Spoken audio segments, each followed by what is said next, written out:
Acura's all-new ADX, a compact SUV that isn't just built for one thing. It's precision-crafted for everything. To escape the grind with available all-wheel drive. To go with your flow with available Google built-in. Hey Google, turn it up. Okay, turning up the volume. And crafted to be heard with an available Bang & Olufsen premium sound system. The all-new Acura ADX, crafted to match your energy. Acura, precision-crafted performance. Take your vibes and go, go, go, go. Google is a trademark of Google LLC.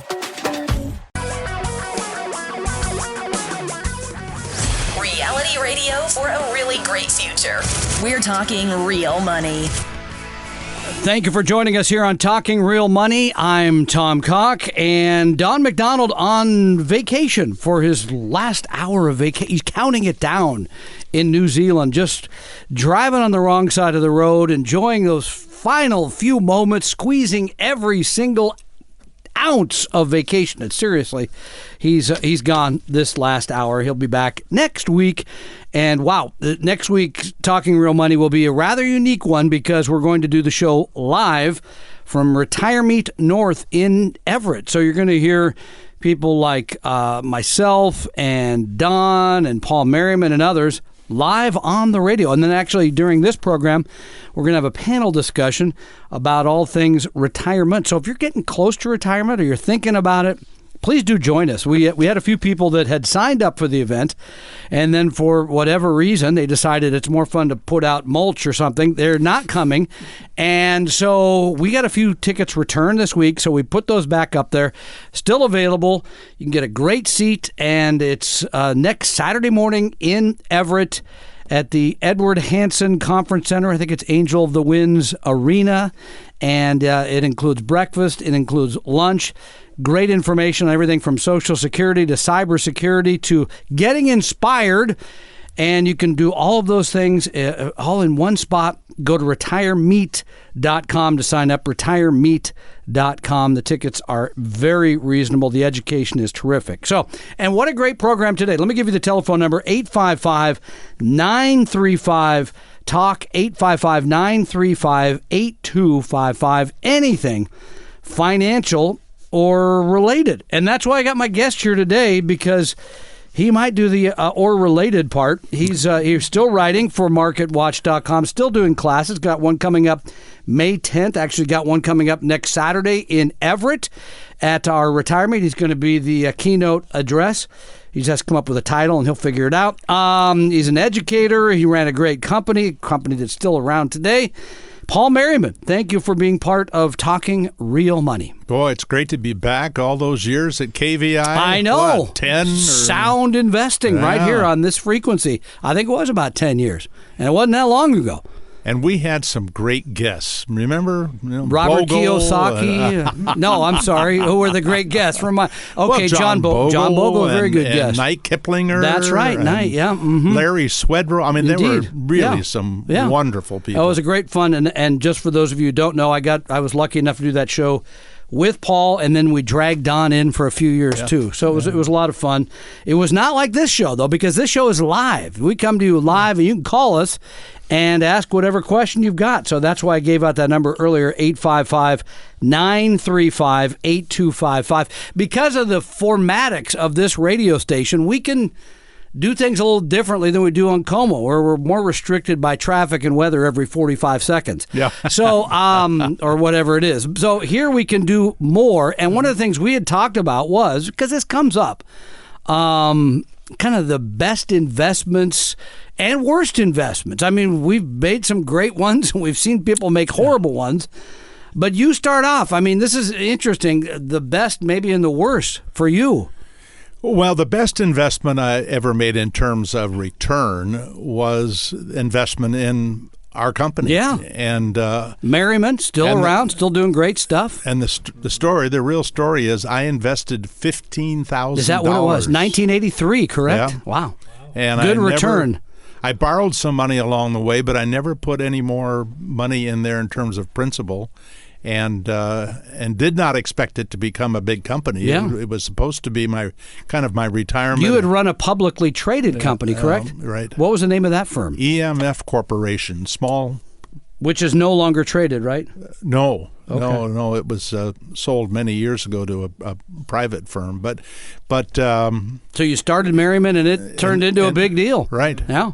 Well, And I congratulations. had the good fortune of having you join me. That's and very kind. My son Yep. joined us, and I think now they've got 50 people or so, Crazy. which is great. And so that was the best investment. Money-wise. Now I'm Money-wise. talking kind of bigger than that. Okay. What I mean, I'll go first if you want. I mean, I think for me, the greatest return for me on any investment is my children. Now, that's going to sound trite in some ways, but you're making me look bad. no, I mean, because they've given me the greatest return. I mean, I get more joy out of the things that they do, spending time with them, seeing how their lives advance. And by the way, I'm lucky because 2 of them work for me, which is really I get to see them every day, and they do good work, and I truly enjoy that. So that, I mean, I'm not making you look bad because you thought this was about finances. Finances, they've been a horrible investment. They're just absolutely horrible. I mean, I want some of my money back. I'd be retired by now. No, so that's been my, and I have a 10-year-old daughter that's a dream. So I mean, that's been my best investment, period. Yes. Financial investment, by the way, would be the same as you, even though I haven't sold the company. My return in Vestry, if one were to believe what others say it's worth today. And by the way, if I went back and compared it, the investment, the small amount I had in Merriman, that would be about what I've made here. It's interesting. Similar types of returns over time. That's great. How that works out, I have no idea. But the worst, I lost about $200,000. I thought you were going to say 200,000 pounds. Well, I was 4,000 pounds. That's on right. that one. I've been on a That's the diet old since story. the 5th grade. I love that one. That's a true story. Okay. But when I was about 20 years old or 19, I put $1,000 into commodities. And you were trading them? Basically. Okay. And doubled my money in a matter of days. And boy, I bet then you thought, I've found financial nirvana, That's baby. right. This is it. I don't need a college mutual education. funds. I don't need a college education. Come on. This is easy. And fortunately, on the next trade, again, ideas from a great broker. Of course. Lost everything. And then when I look at what that would be worth today, if I had simply put it into the S&P 500, a lot. It's almost $200,000. Really? Our phone number, 855-935-8255. We'll talk about anything money related. It doesn't have to be your best and worst investments. I'll give you mine, by the way, because it's fascinating. I think you know this story. So this is about mid-'80s, 86, 87. And this was a woman I was married to. She had some money. And she wanted to invest in it. And I knew somebody. I knew a broker. And I said, we should go see this guy. He's smart. He'll help us. She walked in. This is about, I'm going to say 86, somewhere in that area. She wanted to invest it in Microsoft. She had heard about Microsoft. I think it had only been public maybe a year or two, something like that. It went public in 86. Okay. So she wanted to put it in Microsoft. And he said, no, that is a tech thing.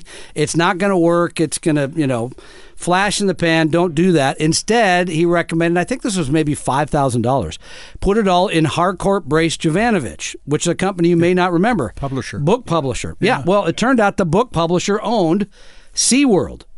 The big play was they were going to sell SeaWorld, and that was going to make them so much money that the stock was going to go straight up. This is a value play. You're going to make this is a great opportunity. So we put it in that. And then I was working, as you know, in the news media, and I was watching The Wire one day, and it came across that Harcourt Brace Jovanovich had sold SeaWorld. I thought, oh, this is it. We are rich. It is over. Happy days are here. The stock went down by about half that day. And I remember calling him saying, what happened? He said, oh, well, they got far less than they thought they were going to get for the something I'd never even considered. And of course, we ended up losing a lot of money in that situation. And I hate to say it, but it probably cost me the marriage too. I mean, she was so angry from that point forward. No, I'm kidding about the last part. But if she was calling right now, she'd probably bring that up and say, you're going to hire this guy to manage your money. I could have been in Microsoft, but instead he told me, we got to be in this book publisher and how many people made money publishing books anyway. Yeah. And so, I mean, that was probably my worst financial. And it wasn't even my money. There's a with lesson. her money. So there's a really great lesson. don't give money help to your ex-wives. Is Well, that that may be a lesson worth remembering. Yes. But the bigger one here is there are people in this business that make a living telling stories. That's true. They sell what I call good ideas. Mm-hmm.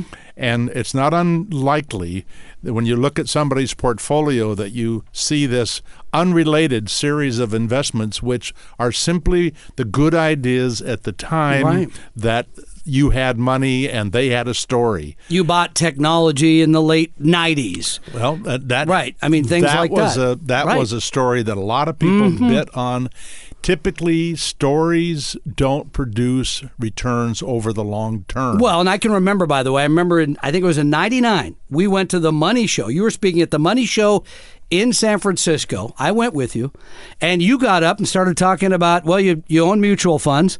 Some people got up and walked out. You own diversified mutual funds. More people got up and walked out. You own small companies and value companies. More people got up and walked out. And finally, I stopped a guy in the back walking out. I said, why are you leaving? He said, this idiot says you should be diversified. That is dumb. He says you should own international stocks. Who does that? And he says you should own out of favor things. No, all you do, according to this fellow, is own 5 tech stocks and you get rich. Yeah. Which was true until about 2001, right? Well, it started the decline started in 2000. 2000, and right, between yeah. 2000 and 2002, the market was down 50%, but techs were down about 80%. And how long did it take you to make your money? I think the NASDAQ only came back to where it was a couple of years ago. It took a long time. So Yeah. technology as a sector has not always been a great place to. I know the FANG stocks here lately. Yes, I follow all that too. And I know Amazon's going to be the first ever $1 trillion market capitalization stock if the trend were to continue.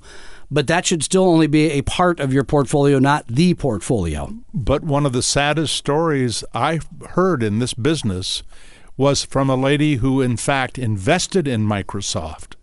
She made a fortune. Yeah. And she sold it either late 99 or early 2000.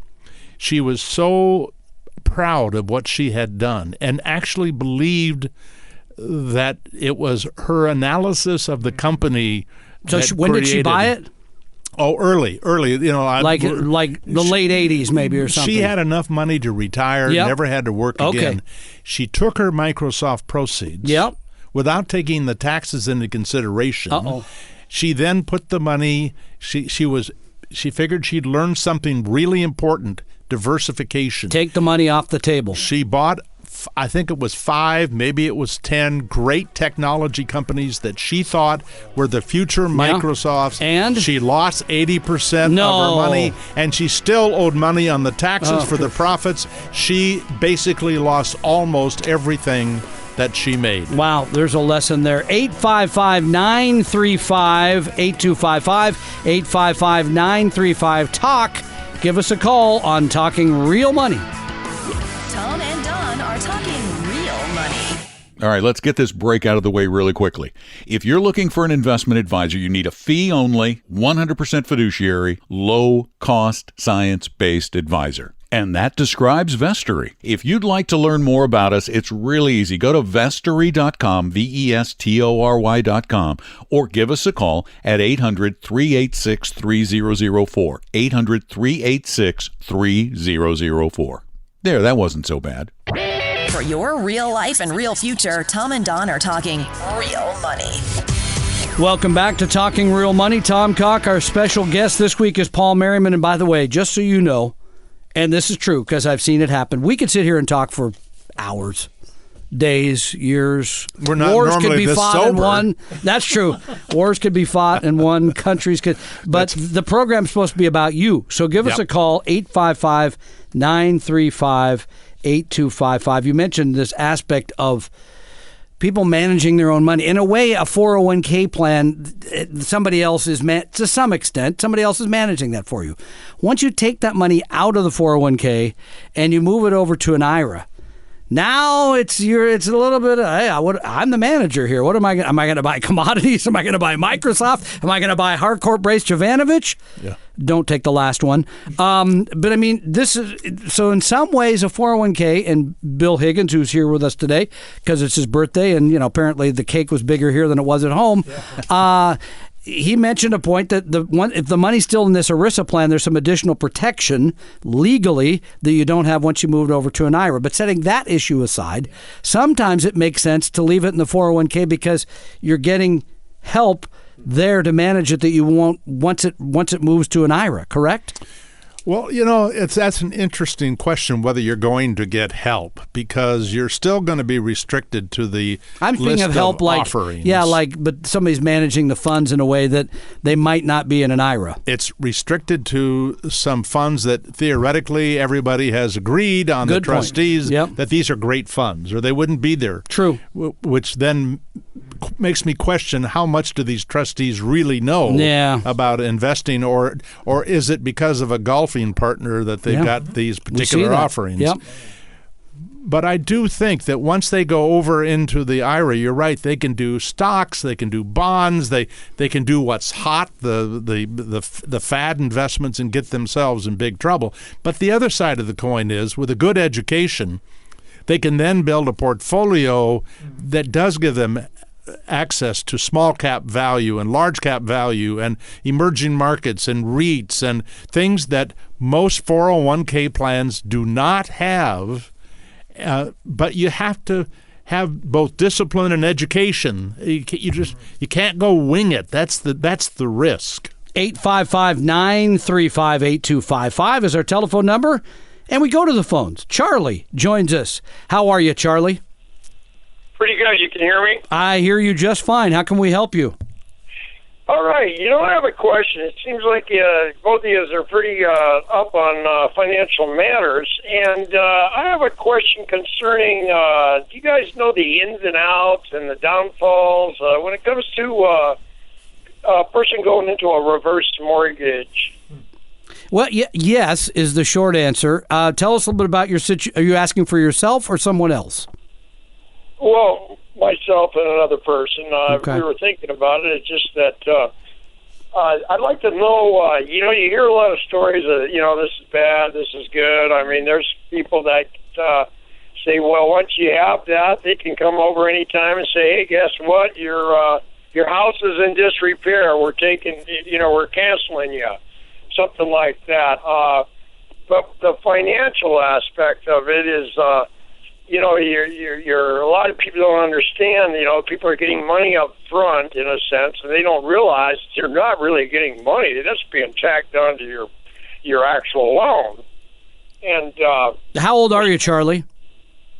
I'm 63. Okay. And how much equity would you say you have in your home, if we're talking about you?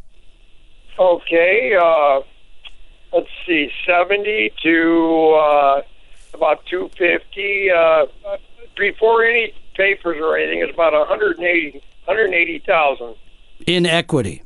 So remember, reverse mortgage, and I believe I have this right, Paul. I think you can only take out half of the 40% of that equity. So at the very most, you could only get $100,000 under any circumstance. That's number one.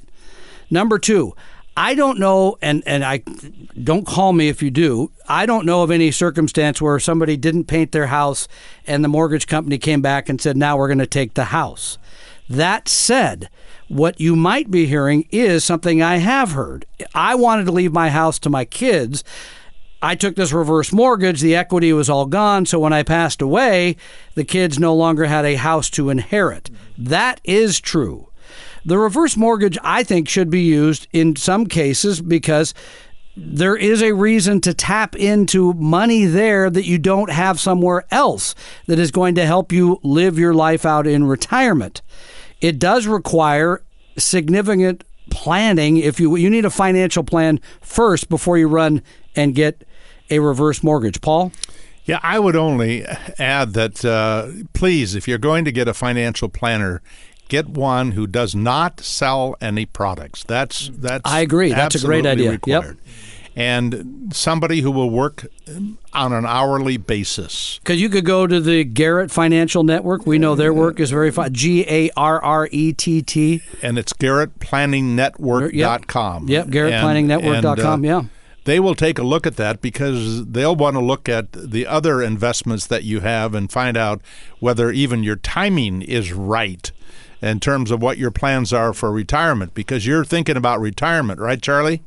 Oh, go ahead, Charlie. You're just assuming that I'm not retired. In essence, I'm a full-time caregiver, unpaid. Okay. Okay. Yeah. Well, that's hard work. Yeah, and so back to the overall situation. I think the planning comes first.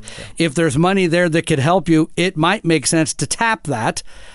You have to look at all the sides of this. It's complicated. And in the old days, we used to just automatically say reverse mortgage was a bad idea. The product has changed to some extent. There are certain limitations the federal government's put it on that I think help protect people, by the way, from having bad things happen to them. So it's complicated. I guess I put it that way. Charlie, thank you for your call. Let's go to Jack, who joins us now. And how are you today, sir? Fine, yourself? Very well. How can we help? Well, I need some advice on silver, rounds, both browns and ingots. Good buy, bad buy? Well, what you're maybe asking, Jack, is it a good speculation on the short term, or are you asking me, is it something good to do for the long term? Which are you thinking, short or long term? That's my first question. Well, I'm not sure. I'm just not sure. But here's what I know about silver and gold. That it made Burl Ives a lot of money. That I know. Well, I also know that the smartest people that I know in the business are not fans of gold and silver. And what you might do just for fun is to do a search for Warren Buffett quotes on gold, and you'll see how Warren Buffett feels about it. But here's what I know about it, is over the last 50 years, the compound rate of return of gold, can't say exactly about silver, but it is at least similar, is lower than you would have made had you put your money in U.S. government treasuries. Okay? That's number one. Number two, with gold, you get a lot of volatility. Number three, if you're talking about the hard currency itself, you have challenges with potentially with storage and being able to protect that from somebody simply robbing you. That's a risk. So there's no dividend. There's no internal growth. The stock market has a very long-term upward trend in terms of the value that is much, much higher than whatever long-term trend there has been in gold. And I can tell Tom's got a big smile. Well, I'll give you a quote from Warren Buffett. You brought this up. He says, gold gets dug out of the ground in Africa or someplace. Then we melt it down, dig another hole, bury it again, and pay people to stand around guarding it. It has no utility. Anyone watching from Mars would be scratching their head. It's a great quote. I mean, and so we are not believers in that as an investment. I'll put it that way. Yeah, because I have quite a few rounds and a few ingots, and well, don't if you give can us off your the address. air. I was going to say off the air. If you want to give me your address, Jack will be by. No kidding. You know something, Jack? People own these things for all sorts of reasons. What I don't want to hear is they own them because somebody sold them. That we hear a lot. Yep. Typically, the people that I know that believe in gold are people who are in the business of selling gold. Gold, yeah. Okay, yeah. So, you know, and how much of your portfolio does it represent? What percentage, value-wise? Yeah, well, I'm living on an income that's just about $15,000 a year. I'm 80 years old, and I bought these here and there just to speculation, really. What are they worth today? Total value, Jack. I have no idea. That's what I was going to ask you. Okay. No one ever talks about it. There's some idiot on the radio or TV saying, invest in this, invest in it. Yeah. Silver going to $150 an ounce. Silver may be there now. Yep. Well, this is the story. That word may.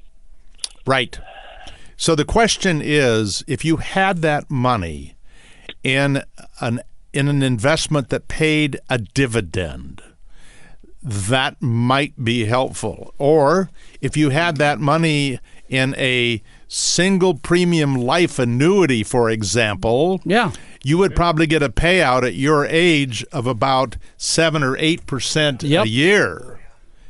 Now, that wouldn't leave any money to your kids, but do you care about that if what you really need is more than $15,000 a year in income? By the way, whoever said gold is going to 150, that's going to be a pretty rapid increase because it's trading at silver at 1660 right now. So that would be a rather dramatic jump. You asked a question real quick, Jack. Can you give Paul the answer to that? I mean, it sounds like income is going to be important to you. Yes. Might we right there? Oh, yeah. I'm looking at, all I have is for income is my Social Security.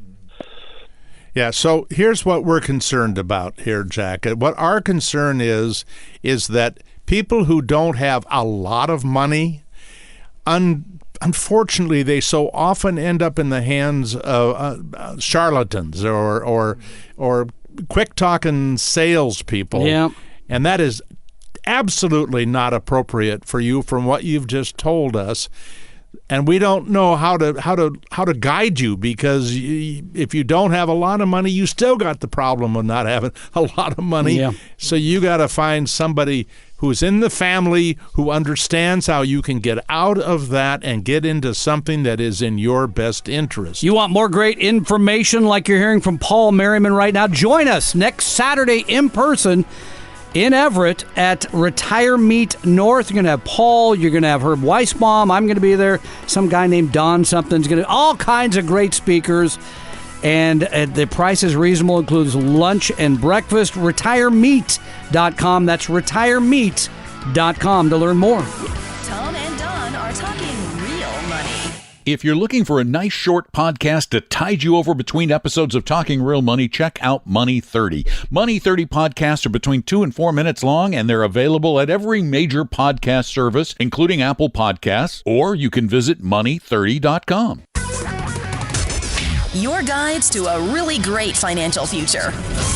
Tom and Don are talking real money. And our telephone number, 855-935-TALK, 855-935-8255. I'm Tom Cock. I'm Paul Merriman. Sounds a lot like sound investing, but it's not. It's talking real money. If you woke up like 10 years ago and you're like, this KVI, it's sound investing, right? No, it's not. And you still do sound investing. I do. I know. The podcast's very popular. They are anywhere from half an hour to an hour and a half. And you just sit down and chat about a topic. And once in a while, like, I'm going to take these you take this stuff and try to turn it into something that's reasonable. I'm going to let people hear from you. Edit out that other guy who's Tom something. We got rid of all that, and we just got Paul talking about all kinds of great topics. By the way, gold and silver. I mean, you made the point. Number one, and Warren Buffett did. You pull it out of the ground, and after it doesn't grow, there's no dividend, there's no utility to it really, other than it's attractive in some way. And the only change in price is because you think it's more than I do. There's nothing intrinsic about but that said, I do own companies that mine gold. I do own companies that sell gold. And manufacture things. Right, exactly. So you do, in a way, expose your money to those types of firms. You're just not owning the physical metal. I'll put it that way. And you have aluminum in your portfolio. I got it the side of my copper. head. It's I got a whole slew of it there. So, but you know, it just frosts me to think that this guy, in a sense, was conned. Now, when I say conned, people You're sell sounding products. more like Don every day now. Well, let me just talk about how I feel conned. The people who sell these products have no responsibility to find out whether the people who buy them really should own them. And they buy them because they believe somebody who says that something is going to go from 15 to 150. And they can legally say that because they're not advisors. They have no fiduciary relationship, responsibility. Right. Anybody, if I did that when I was an advisor and put somebody like this man into gold, I could literally go to jail. Or if nothing else, I'd be fined and kicked out of the industry. Right. So it's easy to know what's legitimate and what's not once you understand how things work. But if all you're doing, it's like people who were writing mortgages. Yep. I mean, they just wanted to make money, and they want to make it now, and they're not qualified to do something in the world that could really help people. That's what happens. Money talks. 855-935-8255. It talks every Saturday afternoon, a couple hours on Como, another hour here on KVI. And if you tune in next Saturday, you're going to hear Retire Meet live. We're going to be doing a panel discussion right at this time, 1 week from right at this very moment on this frequency. So it should be exciting. 855-935-8255. You know, one of the things that comes up a lot, Paul, because people that come into our office say, I have this old 401k, I have this old IRA, what do I do with it? I mean, we had somebody come recently who had 9 different retirement accounts. Wow. I always said, how'd you keep track of all that? How would you even know where you had? And I think somebody else said, well, don't forget, Bob, don't forget the other one you got there too. You actually have 10. But moving money from a 401k to an IRA, good or bad idea?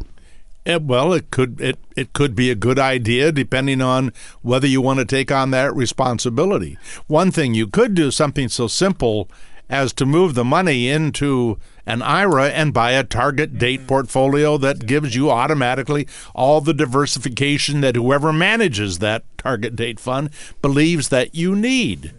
And for a lot of people, target date fund is a mutual fund that holds a lot of securities and is managed for your life, your age, where you are in your life. And you tell them when you want to retire, they'll manage that money inside of that portfolio for all the people that will put their money in who are going to retire in 2065, 2060, 2055, 50, 45. I mean, it goes all the way down to, in essence, today. If you have an intention to retire immediately, you get that money, and if you do it right, you go to maybe a Vanguard where the expenses are very, very low, so more money falls to the bottom line for you. And if you really want to try to turn up the heat, you can do that by buying individual index funds to go along with it. So there are steps you can take to make more money, but that just traditional target date fund is a great product for a lot of people who don't want to get involved. 855-935-TALK is our telephone number. Let's go to Robert. Joins us now from Puyallup. Hi, Robert. I think you're there. Oh, they're trying to... He's still... Mike's kind enough. Robert? How are you? Robert, thanks for being part of the program. How can we help you? Yes, I'm 72, retired recently. Have some 401k money, but I am nervous about. I'm not making much money on my money because I don't know. I've got some cash set aside, but I just worry about if I had it in a mutual fund or something. I mean, can you get out of that quickly if something drops really fast? Okay, so I want to make sure I'm hearing you correctly. You're saying you would like perhaps to invest it in a mutual fund that gives you some growth, but you're nervous about losing money in that mutual fund. Would that be accurate? Yes. But your question, Robert, makes me believe that you do not have a lot of risk tolerance. And if you got into the stock market, and remember, once in a while it goes down 50%, you might be tempted to sell it and try to find someplace safe. Is that a possibility? Well, it could be. It's just that my concern would be when I saw this in my years, it seems like when it does go down like that, it happens very fast. And I just want to have I'm okay with risk a little bit, but I don't know the mechanics of what I do if it. I'm going to stop you there. So, because for every person, Paul just mentioned target date funds. So, if you own a target date fund, for example, that is 2055, the idea there is this is a mutual fund that is managed for somebody retiring in 35 plus years. It's going to be mostly in stocks. It's going to go up and down a lot. Conversely, you in your 70s would have a target date fund that might be target date 2010, and then it's managed with a little bit in stocks and mostly in bonds. The idea there is you get cushion when markets go up and down and something bad happens in Korea or Trump says something, whatever it is, right? Whatever thing happens, okay? That's what we believe how people should invest. You should have an asset allocation, if you will, a balance between stocks, the riskier things, and bonds, less risky, that meets your need for growth and your ability. This is the part that Paul was talking about, your emotional makeup. How much of this volatility can you take? Because what he said is exactly right. You take money down and you invest it in a stock mutual fund, for example. The market then goes down 30% in several weeks. It's done that. All you got to go is back to 2008. We had a very dramatic drop that fall for whatever reason. And then you take the money out because you say, wait a minute, that I don't want to be in something that goes down. And now you've locked in a loss of 30 or whatever percent. And by the way, at Vestory.com, Vestory.com, up in the upper right-hand corner, we have a risk quiz. It's free. It helps you understand your emotional makeup, your knowledge of markets, and allows you to make a judgment about how much in stocks and how much in bonds. You should have an asset allocation. Paul's got an asset allocation. Bill's got an asset allocation. Mine happens to be 80-20, by the way, because I'm going to work another 10 years. I'm okay with a lot of volatility. In fact, I would like the market, I hate to say it, I'd like it to go down a little bit because I'm buying shares at cheaper prices. But you sound like somebody who should have most of their money in safer things and then maybe a little exposure, 20% of your portfolio in stocks.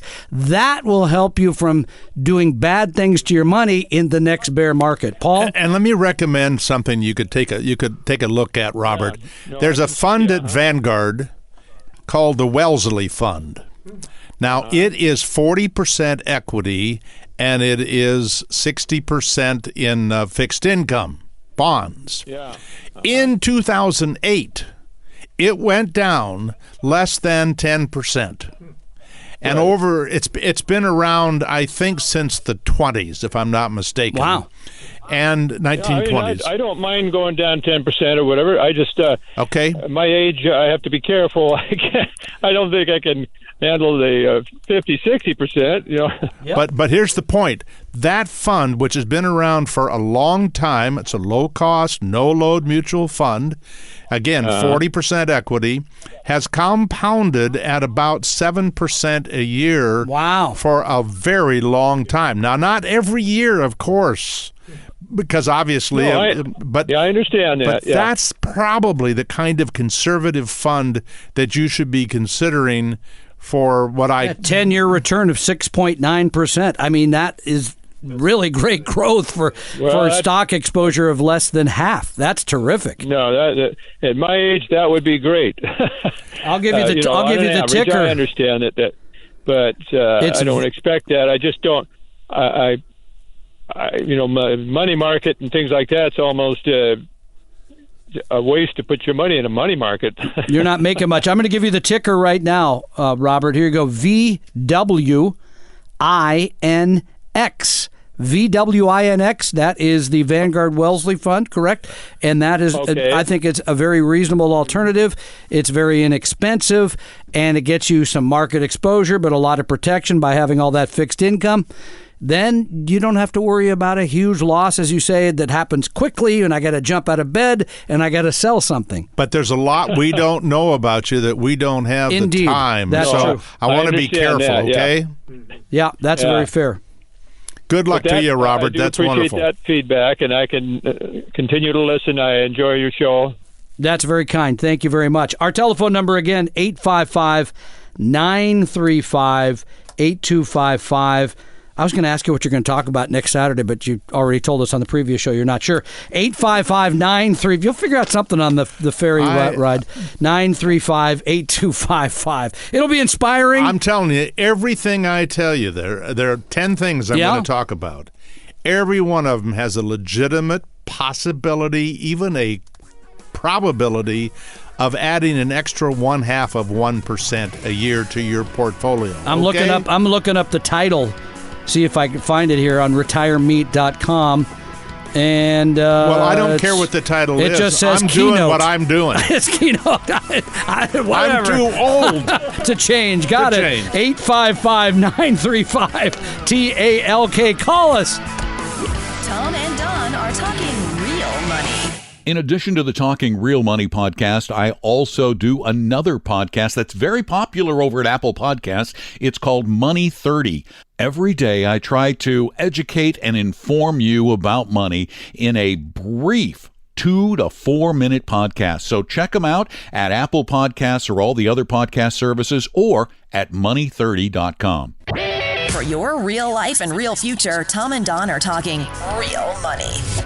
And there's good news on the horizon, the near horizon. Don McDonald, those of you breathlessly waiting his return, he will be back on the air next Saturday. He will be in person at Retire Meet North right here in Everett. And if you want to see him in person, go to retiremeet.com. A few people gave back their tickets, so we're reselling those. It's not like a resale car. It looks the same. It's all good. You get the new car smell still happening. Retiremeet.com for that. Or if you'd like to join us now, question for Paul Merriman or myself, 855-935-TALK. You know, last week, I went on a rant because I said I hate stock picking games. I consider investing in individual securities a gamble. And you said, no, it's not gambling. Right. It's speculating. It's not gambling. But here, I went back and thought about that because I spent a lot of time in my yard this week. I had a close relationship with 6 yards of yard bark, which still has a lot in my hands. But in a way it is because it's an all or nothing proposition, right? You could put money into one company and that company could make you rich or it could go out of business. That is like gambling in a way. All I was trying to say was take that chance, if you will, off the table because when you own thousands of companies, well, let's put it this way. If they all go out of business, we have a whole completely different set of circumstances to consider. But the likelihood of that happening, of all that money evaporating, is almost negligible, where if you had all the money in Enron or WorldCom or Washington Mutual or whatever, there's a long list, that can and does happen. That's what I was trying to say. The question is the definition of gamble. I guess you're right. And what they typically look, if you read the dictionary, it has to do with something happening in short order. And a speculation typically takes a while to have the bad things happen. It turns out General Motors was a speculation. It just took a long time to find out that having all your money in General Motors was not a good thing to do. And I think that's I don't mind people who, and some people say, well, why don't you speculate with maybe 10% of your portfolio? Yeah, well, I was just going to get to that because a lot of people come in our office that work for a certain large employer, an aerospace firm that has done very well for themselves for a very long period of time, especially the last year. The stock price has gone up dramatically. Yeah. I think it's been the best performer on the Dow Jones Industrial Average. And they say, well, I do own company stock, but it's only 10% in my 401k. Is that a good idea? Well, basically, no. If we think of it in these terms, never take a risk for which there is not an expected premium. What do we know about any individual company? There is no evidence that it will do better than the S&P 500. if it isn't going to do better than the S&P 500, and you can be handed the S&P 500 with no company risk, it doesn't make any sense to take the risk of that company. Now, everybody who does it, who buys their company stock, including all those employees at Enron, they truly believe that they had a company that was going to do better than the market. Because it had, by the way. It had done better. And that even makes it easier to believe when it had. And the same is true with Boeing. And by the way, because you worked there. Yeah. So you know the people, you know the products, you know the industry. I know this business. I know aerospace. Yeah. And by the way, I know Amazon because I buy a lot of things from there. Yeah. And it turns out that the money-making part isn't from the giving you the packages. You may know that, you may not. But the point of the matter is, why take the risk? Right. The only reason ever to own individual stocks is you think you're going to make more than the market, right? There is no other reason. And the fact is, at least in the past, you could do better than the S&P 500 with small cap value. Right. Other with asset large cap classes. value. Correct. With a lot of asset classes, at least. So if you want to make higher amounts, more money, then you can go beyond the S&P 500, but you should stay diversified, and in any asset class you go into it, big, small, value growth, you want to own as many companies as you can. And I know you That sounds counterintuitive. I know. I mean, because I only want to own, isn't what Mark Twain, only buy the stocks that go up. Or, as our friend Bessembinder says, just buy the 4% that have given market returns going back to 1926. Why not that approach? Well, let me just say a bit more on Bessembinder. What he said was that of all the money that was made with stocks since 1926, the 10% that we all think would be wonderful if we could have that in our future, to get that, you had a higher probability of success if you owned them all, even though 96% of them, on average, made the same return as T-bills. It was that magic 4% that really created that 10%, along with the T-bill returns for 96% of them. But in that 4% were included companies like General Motors that was huge for many years, but then it failed.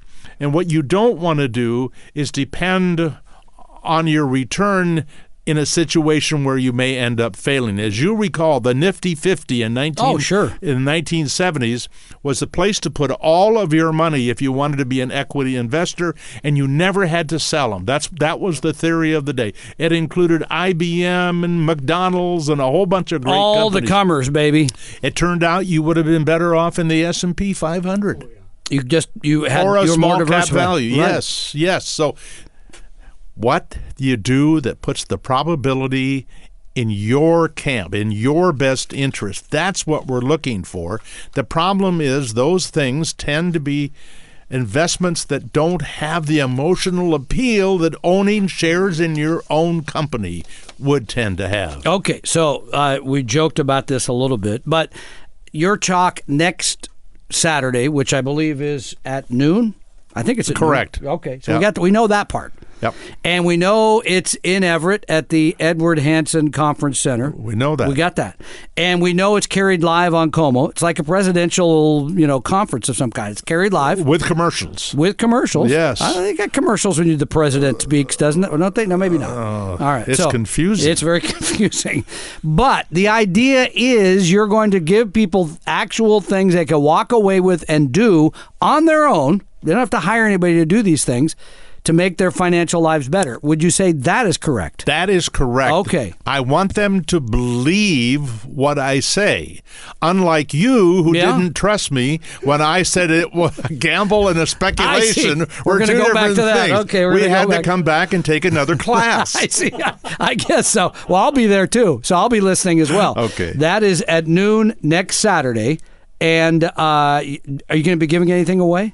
No. No? I had to pay my own fare on the ferry. All right, I don't get mileage. We're going to give you a lunch, though, if you want. Oh, yeah, I've been there. into my free lunches. I made the ham sandwich on Thursday, but it is refrigerated. It should still be fine next Saturday, so it's not that bad. Would you want the pepper jack in there too, or leave that out? Now we're talking. Okay, a little pepper. Okay, so but in serious, so they're going to be actual financial things people can walk away with that will help them from your talk. That's right. Okay. And by the way, I think we're going to try to, and you can do the same thing, I suspect. I'm going to try to record the thing. Yeah. Get rid of the commercials. Always. And make it a podcast. Yeah, no, that's going to happen. You might do the same thing? I have no idea. This is all magic to me. I just talk, and then what happens after that? You know what we want. Clue. You want it. I want it. Bill wants it. Yeah. We want to make people better investors. Yeah, that's true. And we don't care. I mean, I believe this, and I believe you believe this. Yes. Regardless of what you believe about gambling and speculation. There's a lot of beliefs. And that this is all about helping people do better. And if we do help, and this is how we build our business over at Merriman, help people do better on their own, get them to understand what you do for them, and then when they're weak and old, they come and they become a client. Oh, that's the weak and the old part, the old weak and old trick. I got it. No, but I mean, you have got to convince people the right things to do, and then let them see it in action. That's true. You walk out of all those classes next week with action points you can go do on your own. We're not selling you a product that says you got to own this to have a better life. You're right. We match up there because we've done that together for 20-odd years. So we do truly believe that. So, yeah, you're right. But you are charging people to get in. We are charging people to get in, but you get a lunch and a breakfast. It's probably about the same as the cost of the lunch and the breakfast. All right. That's and good. the room and, et cetera, et cetera. So I think you get a parking discount. Not you, but others. And room for a ferry pass in there? No. Are you kidding me? We don't run that kind of luxurious operation. It's crazy. So if you'd like to hear from Paul and the rest of us, it's pretty easy to sign up. And you can go to Retire Meet, and that's retire and then MEET.com. It is next Saturday. It's in Everett. It includes Paul. You just heard from Paul. Myself, Don McDonald, Herb Weisbaum is going to be speaking. Herb does a great piece on cyber security. We've got somebody coming from Fairway Mortgage to look at the possibility of reverse mortgage. We've got Rick Gregrick, an estate planning and lawyer sort of for elder law issues, because those are a big part of retiring. All of that in one place, one day, one time. We don't usually spend much time promoting all this, but we have just a few tickets. I know, guarantee here's what happens. Somebody calls me Thursday, I got to go. And I say, you should have gone on Saturday. So you can learn more about that at retiremeet.com. Before we go, you still spend a lot of time on all this stuff. What else are you doing in retirement? I know you're helping Suzanne feel better because she got ill, but other than being a caretaker. I've got a course up at Western that I sponsor. That's right. And I teach one class a quarter. That's wonderful. As well.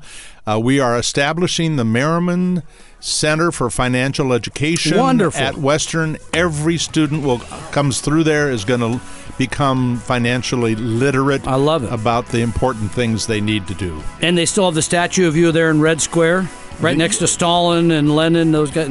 No, that's not graffiti. Constant problem with graffiti. Retiremeet.com. Learn more. We hope to see you next Saturday. Have a great week, everyone. Tom and Don are talking real money. We hope you realize that the information provided on Talking Real Money is for educational and hopefully enjoyable purposes only. Providing personalized financial planning or investing advice takes time, so please consult with a really good fee-only fiduciary investment, tax, or legal advisor. We know a good one. Investing must always involve risk. In other words, you can and probably will lose money at times. Also, as much as you want it, no one can accurately, consistently predict the future. So past performance doesn't tell you a darn thing about what the future will bring. Unlike many other programs that say something similar, Talking Real Money is not trying to get you to buy or sell any financial products or securities. Instead, the program is provided as a public service by Vestry, a fee-only registered investment advisor. Thanks for listening, and please visit TalkingRealMoney.com for more information and disclosures. That's a wrap.